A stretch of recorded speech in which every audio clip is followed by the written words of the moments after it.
Our next story is about Pakistan, a story of how two different worlds exist within the Pakistani society.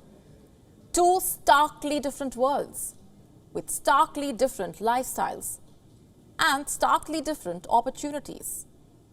The first world comprises of the Richie rich, Pakistan's exclusive and powerful elite. You know, the corporate honchos, the feudal landlords, the army generals, and the politicians. They all live within a compact which allows wealth, it allows power to perpetuate over generations and keep the common man out.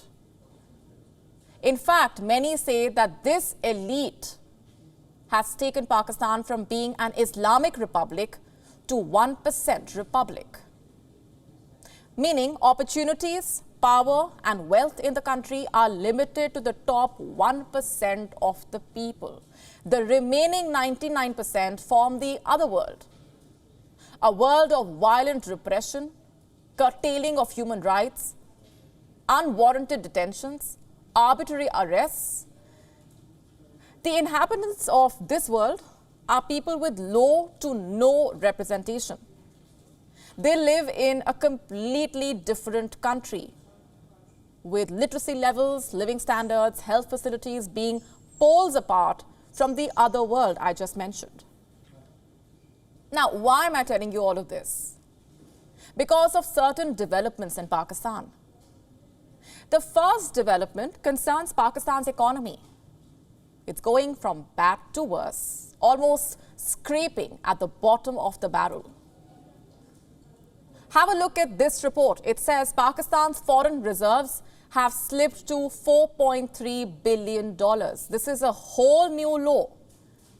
And what's worse is, this money is enough to cover only 3 weeks of imports. Just so you know how less this money is, India has approximately $572 billion in its foreign reserves. This number is from last week, and it is the highest ever since August last year. Since then, the foreign reserves have jumped a colossal $10.4 billion.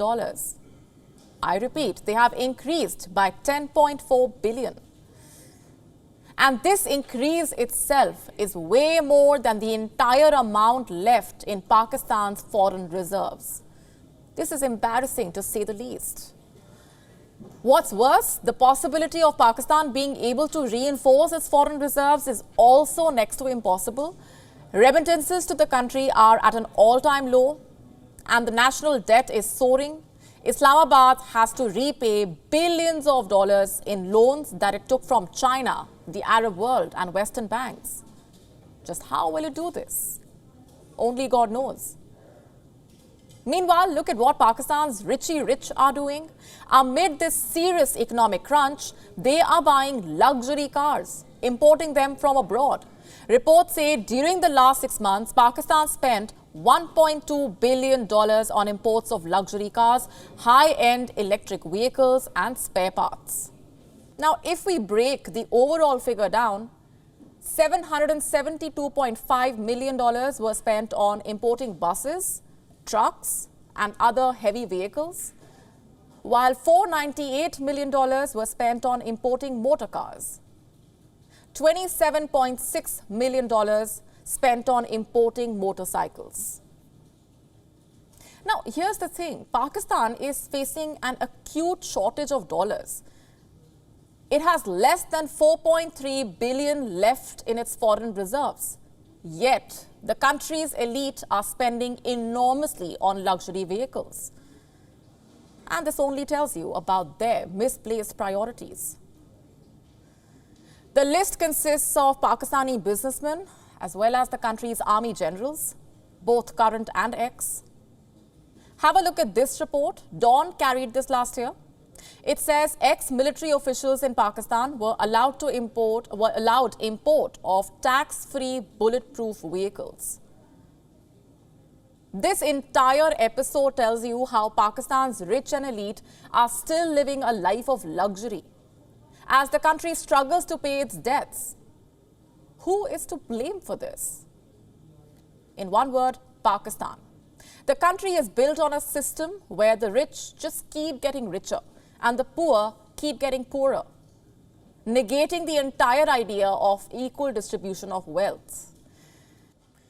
The rich misuse state policies as much as they can.